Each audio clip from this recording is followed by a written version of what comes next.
everybody, so today is going to be sort of a tutorial and sort of an experiment. I'm going to show you how to make a boned underbusk like this. Now don't worry about the marking there because that's basically air fading marker. That'll go away with time. But basically this has a boned underbusk, and I'm also going to show you how to make a busk here with a flap over top of it hiding the busk. And this is done basically using the same method, the same technique, just flipping the measurements around. You can see here I have the first panel of a corset pattern, and I've already inserted the loop side of the busk here. If you want to learn how to do that, I have a tutorial that I made from a year or two ago. I'll link it right at the corner at the screen here. And I'm going to be inserting the knob side of the busk. And for most people, how most people insert the knob side of the busk is you take your pattern piece, you lay it on the fabric, put the straight line down there, and then you mirror it on that front line there. Then you would iron it like I already have here, stick the busk in, make sure everything matches up like so, and then poke your holes and secure the line of stitching on the other side of the busk, and there you go. Today I'm going to be doing something a little bit different. And here on the left you can see something a little bit different. So this is the traditional piece that you probably cut. This one is quite a bit wider. So you might be thinking, okay, there's a lot of fabric wasting here. I guess, kind of. Let me give you a close-up so you can read this clearly. Now I wrote front right there because when you have your busk like that, when it's folded over and the busk is inserted, this is what you're going to be seeing on the outside. So this side is you're going to see the center front on the outside of the corset. Now I wrote front there. You probably shouldn't because you probably won't be able to erase that clearly later on. Right beside it you can see that there's a 15mm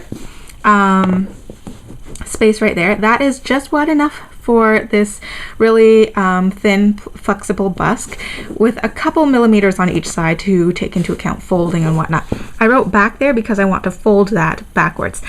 Then there is a 40mm gap right there because that is 25 plus 15, and I want to fold that forward.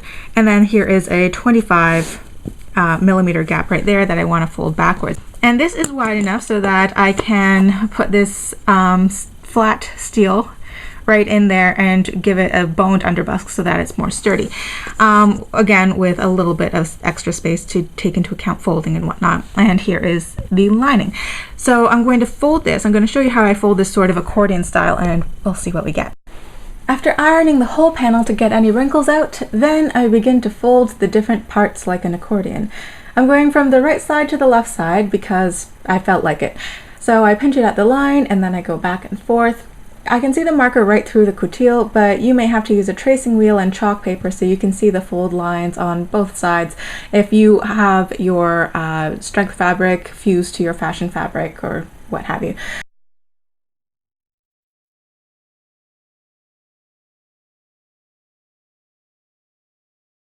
And here is what it looks like once the ironing is finished. Now I'm going to insert the busk, so I line up the loop side with the fabric so I know where to poke the holes. And I'm pretending to be right-handed here so you can see what I'm doing. Now I'm using my awl to stretch the holes and fit the knobs through.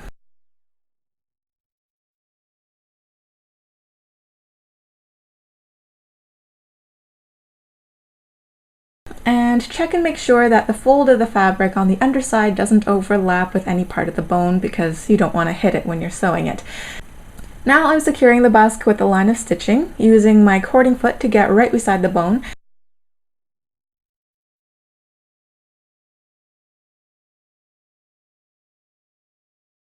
Check on the underside that you did in fact stitch on the line, and yes I did, so now I'm going to continue. I'm going to move the busk and the other part of the panel out of the way to the left and stitch a line down the other side of that 5mm gap so it has a fold on one side and now stitching on the other side. This will make a channel so you can put in your wide flat steel if you want to have a boned placket, but it's not absolutely necessary. Then after this you can start securing the front side to your core, your fashion fabric, whatever, and then the lining side, attach that to your floating liner or whatever you're using to construct the rest of the corset. You can see that the bone is in there already. You might want to wait to put in the bone right before you put on the binding, just so that you can secure it in. And then you can see how it comes together quite nicely, and you have that really sturdy underbusk right there. Now make sure that you trim everything so that you don't have any edges poking out from underneath there. And that's basically it. Now, when I'm feeling this with my fingers, the boned underbusk actually extends right there, because you can see that the underbusk really only is kind of on the left side, or if you were wearing the corset like this, you would feel the boned underbusk more on the right side than on the left side. If I wanted that a little bit more centered, then what I would have had to do, and what I would probably do next time, in terms of the measurements here, you can see 15, 40, 25. What I probably would have done is make this 30 millimeters wide, and the back here, it's still going to have to be 25 millimeters wide from the folded edge to the stitch line, but I'm going to have to extend that 25 millimeters into the lining side. So the lining side is actually going to be a little bit shorter than if I were to measure it like so. So I would have to go in 10 millimeters into this lining space, basically.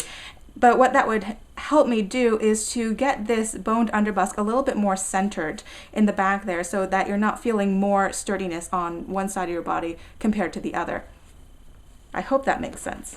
And there you have it, two different results: how to make a flap over top of the busk hiding it, or how to make a boned underbusk here using the same technique. So I hope you enjoyed this tutorial / experiment.